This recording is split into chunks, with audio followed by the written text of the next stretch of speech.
This next short paragraph here is entitled "The Mahdi and the Antichrist." M-A-H-D-I. I'm saying Mahdi, where there's kind of a breathy sound on the H part, Mahdi. But if you listen to other teachers, they're just going to say either Mahdi, or there's another alternate pronunciation that you'll hear about in a moment. So, in Islamic eschatology, the Mahdi, or alternate spelling Mehdi with an E instead of an A, sometimes referred to as the 12th Imam, he emerges as a messianic figure that's expected to restore justice and righteousness. And this comes straight out of Islamic eschatology. I'm not encouraging you to go out and read the Quran, but if you want to fact check some of what I'm talking about here, then this is the way to do it. You can go back and look these things up on your own. I go on to say, however, when compared to the biblical Antichrist, a striking contrast arises. The Antichrist embodies a malevolent force who opposes Christ and deceives humanity, right? We've been talking about the Antichrist through the lens of Robert Van Kampen, which is the typical kind of historical European Antichrist, rises out of maybe a more Western type of power, European Union or revived Roman Empire, something to that effect. And to that degree, the Antichrist is seen as some figure who's highly political, but religious at the same time, and probably has the power to broker some sort of peace treaty with the the countries in the Middle East. But he himself coming from the West as a mediator, kind of like we see, and I'll flash little screen grabs on little pictures on the screen for you to kind of identify, like we've seen in the past, where you have an American president who will travel to the Middle East and stand between Israel's leader on one side and maybe the Palestinian leader on the other side, and shake hands with the two gentlemen. And so you have all three of them in the picture. And this shows that even though the Middle East has its conflict, the West is willing and able to get involved and be at the table as a kind of a neutral party, right? And so within that model of the European / Western version of the Antichrist, we can see the Antichrist coming from the third party perspective outside, trying to broker a peace treaty between Israel and her Muslim or / Arab neighbors. However, when we start dealing with the Islamic model of Antichrist, we're talking about a leader that's possibly coming from within their own ranks. How would that work out? How does he broker peace between Israel and his own people group, or his own religious party group? We'll see how that works out. So I go on to say that while the Mahdi seeks to bring about peace, the parallel / contrast between the biblical Antichrist and the Mahdi is that the Antichrist, even though he seems like a man of peace at first, in the end, he turns out to be a man of war, a man of destruction, a man of death. The Bible describes him as this person who deceives with his lies. He's very crafty in how he dupes people into believing that he's bringing peace and prosperity, but he's going to actually turn on the people that he even cut a deal with and seek to annihilate them, wipe them out, particularly the Jewish people, slaughtering millions of Jews when the time comes, and then also turning his sight on Christians as well, right? Read Revelation chapter 12. So the Antichrist, being empowered by Satan himself, we could say that the Antichrist is Satan incarnate. According to the biblical narrative, he's a bad guy. He starts out as a good guy. Looks like someone who came from maybe even Christian ranks, Christian background. If we look at the European model, maybe he's some type of religious leader or political leader, or maybe a pope type figure. That's what people kind of suppose. But then he turns, right? He shows his true face. He takes the mask of disguise off his deception, and his deception is seen for what it is. But according to the Islamic model, their Mahdi is actually a good guy. So look at this. The Mahdi seeks to bring about peace and divine guidance. The Antichrist, by comparison, symbolizes rebelling against God's truth. So in their model, the Mahdi is a good guy. He's going to right the wrongs. I continue. These divergent roles underline the essential distinction, I say, between this character that we're studying known as the Islamic the Antichrist, right? The Islamic expectation of a guided leader or guided one. I say the literal translation of the Arabic Mahdi is the guided one or the guided leader. So we got these distinctions between this Mahdi in their eschatological teachings and, I say, the biblical understanding of a deceptive adversary. So, are you understanding the first of three parallel / contrasting figures within these two great religious religious institutions in the world today, right? Christianity has billions of followers around the world, but so does Islam, right?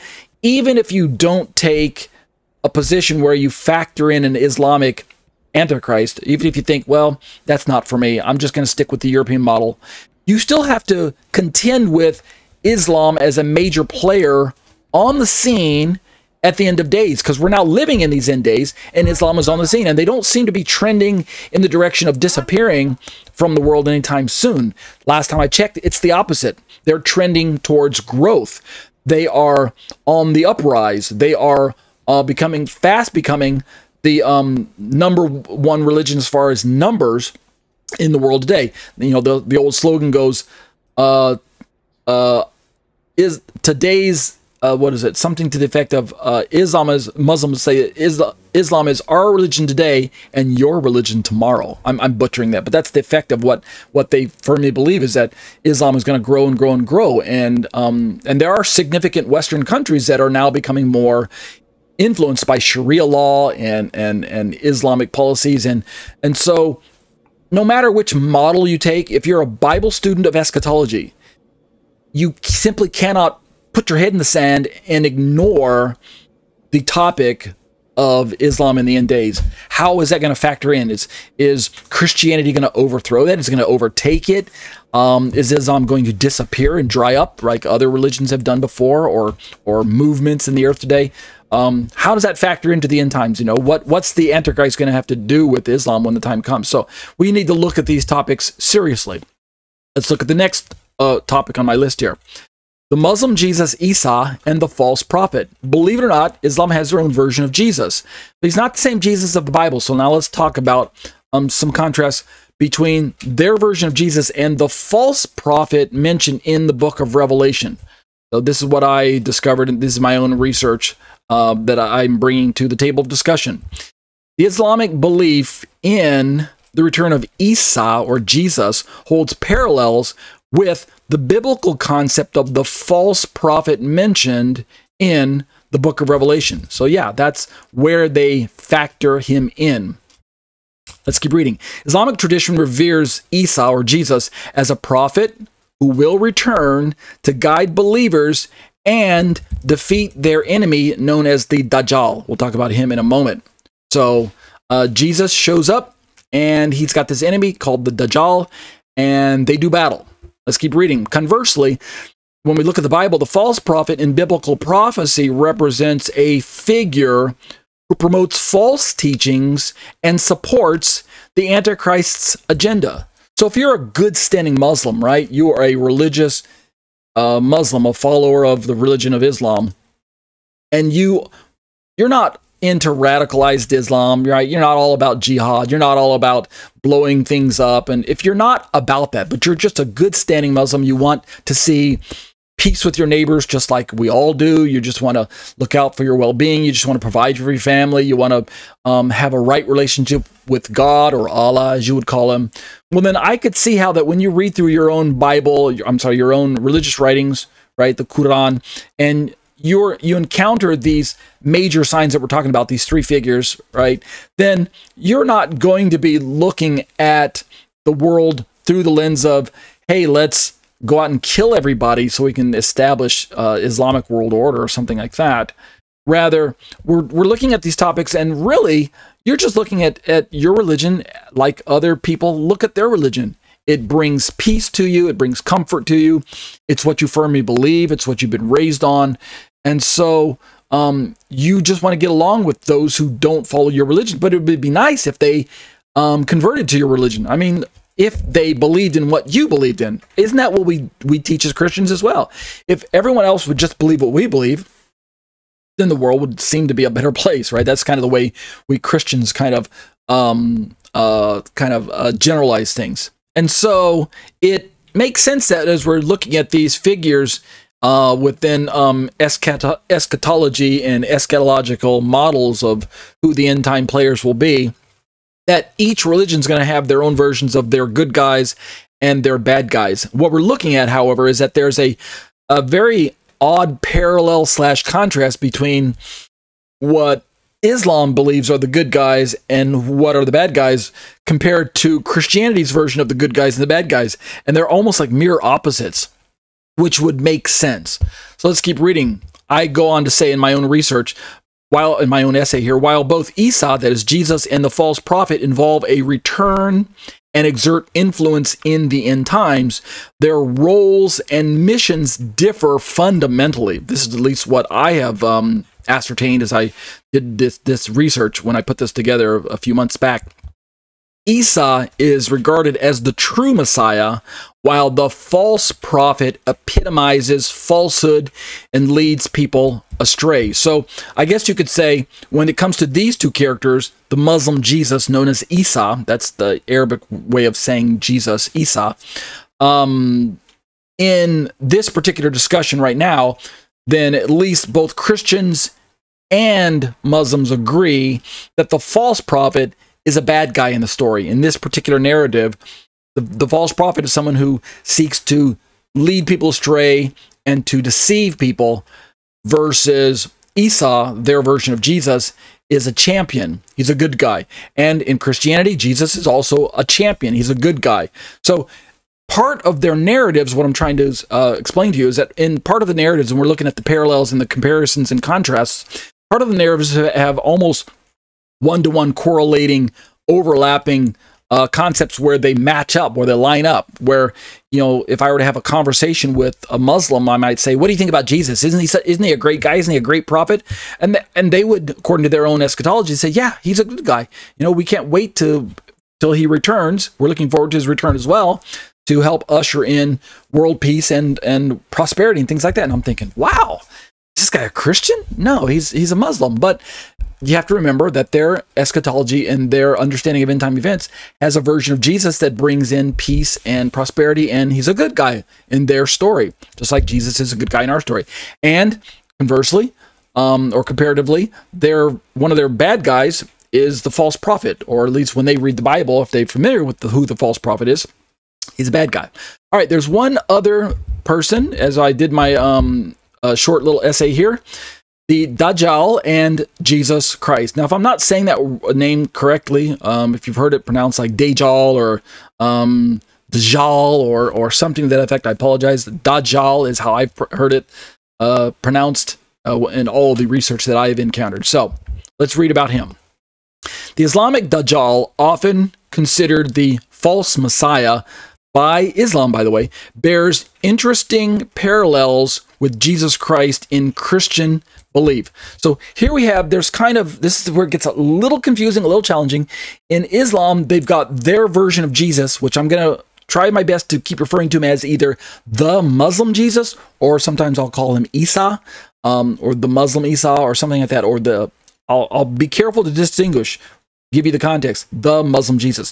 They have their version of Jesus, which is called the Muslim Jesus, and then there's Christianity's version of Jesus, which is the biblical Jesus. But in Islamic eschatology, there's also a bad guy who's the Dajjal. He's the protagonist. I'm sorry, he's the antagonist. He's the bad guy. He's the enemy. And he actually has a comparison one-to-one with our own Jesus as well. So they have their Jesus and we have our Jesus, but that's not a one-to-one correlation. Instead, their Dajjal and our Jesus, we Christians' Jesus, that's where the one-to-one parallel takes place. So don't get confused. All right, so there's a parallel there between the Dajjal and the Islamic Dajjal and the Christian Jesus. However, I say in my little essay here, the stark contrast lies in their nature and purpose.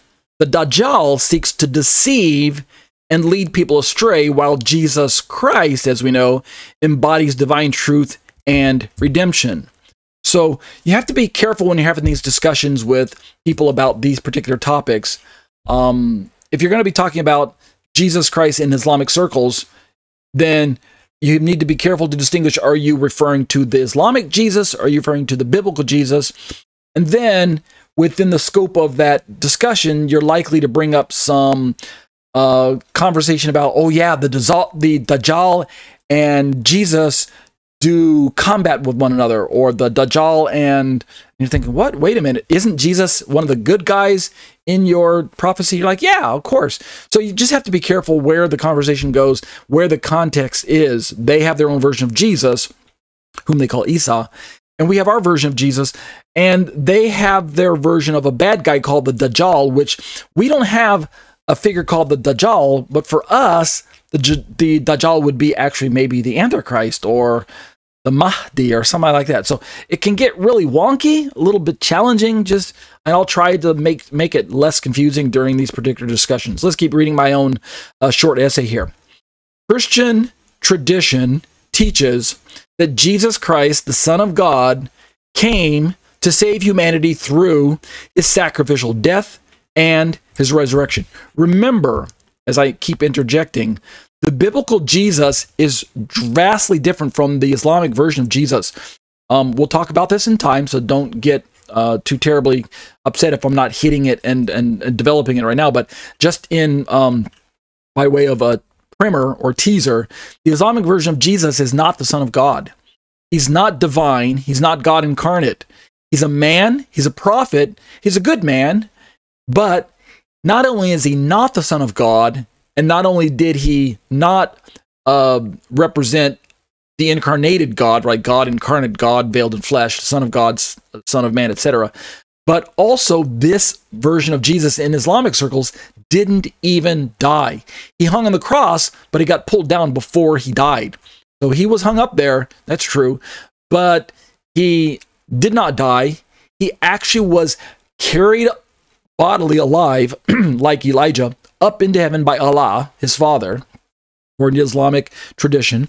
And he now waits in heaven next to God for God or Allah to send him back to earth someday to join the Mahdi and be the Mahdi's right-hand man in defeating the Dajjal. Right, so the two of them are going to be like, Batman and Robin. They're going to fight against the Dajjal, who would be like the Joker, I guess. So, using my little analogy here, Batman is the Mahdi. He's the leader of the dynamic duo. Robin is the Islamic Jesus Isa. He's his lesser partner's junior partner, his lesser rank partner. And the two of them are going to do battle against the Dajjal, who is the Joker in my little analogy here. Okay. So, hope you're not losing sight of what we're talking about. Speaking about this Joker character, this bad guy, this Dajjal. Speaking about the true biblical Jesus, his second coming signifies the ultimate triumph of righteousness, right? That's what we read about in the Bible. In contrast, however, according to Islamic theology, the Dajjal represents falsehood, and he challenges the faith of believers. Indeed, this is going to get really, really kind of unsettling for some of you when we come time to talk about this. But according to Islamic theology, as far as I understand, the Dajjal is actually going to declare himself to be the true Messiah, and he's actually going to mislead many, many Jews and Christians into following after him. And this is according to Islamic theology. He's going to deceive people. And so in so doing, because he is a great deceiver, his name Dajjal means the deceiver, then he needs to be dealt with by someone who's righteous, i.e. the Mahdi and the Islamic Jesus, right? Remember the Batman and Robin an analogous pair, the good guys. They have to do battle against this deceiver, this Dajjal, who's leading Christians and Jews astray in the end days. Who's declaring himself to be Jesus and converting them to his version of religion, which is non-Islam, right? So, in closing to this final paragraph on this parallel and contrast between the Dajjal and the biblical Jesus, thus, while both figures evoke messianic themes, they embody opposing forces of good and evil. So that's important to follow along with, as we're going to be looking at. Primarily, we're going to have discussions on the Mahdi. I'm not going to get too deep into the Islamic Jesus and the Dajjal. I'm primarily going to be focusing on the Antichrist figure in Islamic circles, which, again, this is where it gets a little challenging. They have a model of Antichrist in their theology, in their eschatological teachings, and within their religious writings, which oddly enough is similar to other religions, where they have two kind of branches of authoritative scriptures or authoritative writings that speak to their religious tradition. Like Catholicism has the Bible plus Catholic tradition. You have Judaism, which has the Torah and then rabbinic writings like the Talmud, etc. So you have two branches or two legs of resources that they draw from. Islam has that similar feature. They have the Quran, which is their religious writings on the one hand, and then they have what are known as the Hadith, the revelations that were added alongside of that. So the Quran and the Hadith form their kind of two-branch or two-leg theology. And within those writings, those two branches of their theology, we have the development of these characters. Well, the part that makes it a little challenging for us as Christians as we're interacting with this topic, again, this is not a deep dive, so do your own research, do your own lookups, right? Go back and do all your fact-checking to see if what I'm saying has some semblance of truth here. This is my own research, so I could be flawed, right? I'm not an expert in this area, but the part that I found personally that makes it a little bit challenging is that in Islamic discussions, their version of the good guy, the Mahdi, corresponds to what Christians believe is the Antichrist.